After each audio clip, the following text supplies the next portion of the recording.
rekan-rekan semua, Assalamualaikum warahmatullahi wabarakatuh. Salam sejahtera dan salam keadilan.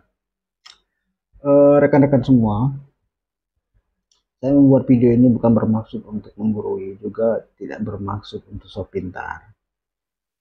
Tetapi saya mencoba untuk membuat video ini karena banyak rekan-rekan saya yang berstatus berprofesi sebagai ASN namun tidak update atau belum tahu terkait dengan peraturan perundang-undangan yang terkait dengan pemberhentian ASN. Terkait dengan judul, apa yang harus dilakukan oleh ASN ketika misalkan diberhentikan baik dengan hormat atau tidak dengan hormat sebagai ASN. Nah, pemberhentian ini bisa bermacam-macam. Bisa karena pelanggaran disiplin terkait dengan tidak masuk kerja, bolos kerja, atau melakukan tindak pidana berdasarkan putusan pengadilan berkekuatan hukum tetap. Nah, sehingga atasan dia atau pejabat pembina kepegawaian itu memberhentikan dia, PNS itu, baik dengan hormat atau tidak dengan hormat.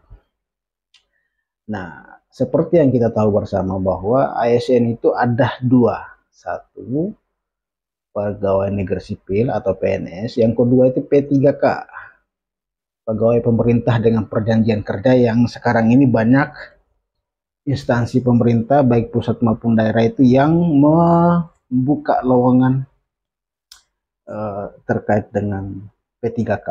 Kalau dulu honorer, sekarang P3K. Oke, kita ke substansi pertanyaan. Apa sebenarnya yang harus dilakukan oleh ASN ketika keberatan dengan pemberhentian dia sebagai ASN? Oke, ASN tadi kita ketahui PNS dan P3K ya.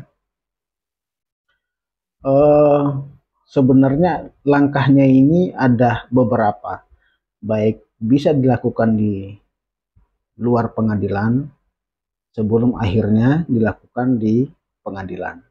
Pengadilan itu adalah upaya terakhir untuk mencari keadilan. Nah, kalau misalkan PNS atau P3K itu diberhentikan oleh pejabat pembina kepegawaian, itu dapat melakukan upaya banding administrasi ke Badan Pertimbangan Aparatur Sipil Negara atau BPASN. Kalau dulu itu namanya BAPEK, Badan Pertimbangan Kepegawaian. Karena diundangkannya peraturan pemerintah nomor 74 tahun 2021, nomenklatur BAPEK itu berubah menjadi BPASN. Jadi karena perintah undang-undang juga sih sebenarnya, karena pasal 129 Undang-Undang ASN itu memerintahkan peraturan pelaksanaan terkait dengan BPASN, banding administrasi dan BPASN. Nah, oleh karena terdapat Undang-Undang nomor 5 tahun 2014 tentang ASN, kemudian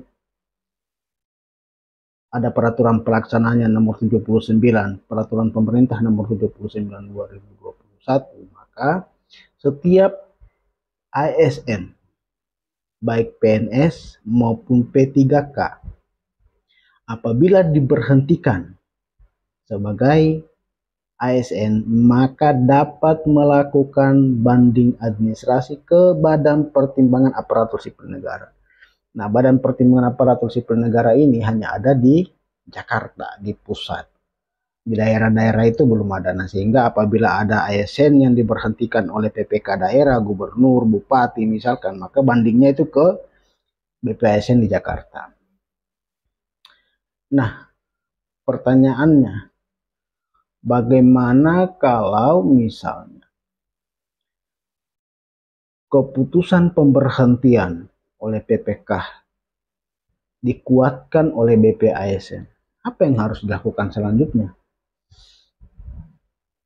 Nah, apabila masih tidak puas dengan keputusan BPASN, maka dapat melakukan upaya gugatan ke Pengadilan Tinggi Tata Usaha Negara.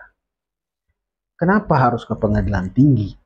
Kenapa bukan di Pengadilan Tata Usaha Negara? Nah, ini terkait dengan beberapa peraturan perundang-undangan, baik itu Undang-Undang Peradilan Tata Usaha Negara, Undang-Undang Nomor 5 Tahun 86 sebagaimana diubah dengan kedua kali dengan Undang-Undang Nomor 51 Tahun 2009. Pasal 49 kalau tidak salah, junto pasal 51. Ketika keputusan hasil banding administrasi telah dikeluarkan oleh badan atau pejabat tata usaha negara, maka yang berwenang untuk memeriksa dan mengadili keputusan tersebut adalah Pengadilan Tinggi Tata Usaha Negara sebagai pengadilan tingkat pertama, bukan Pengadilan Tata Usaha Negara.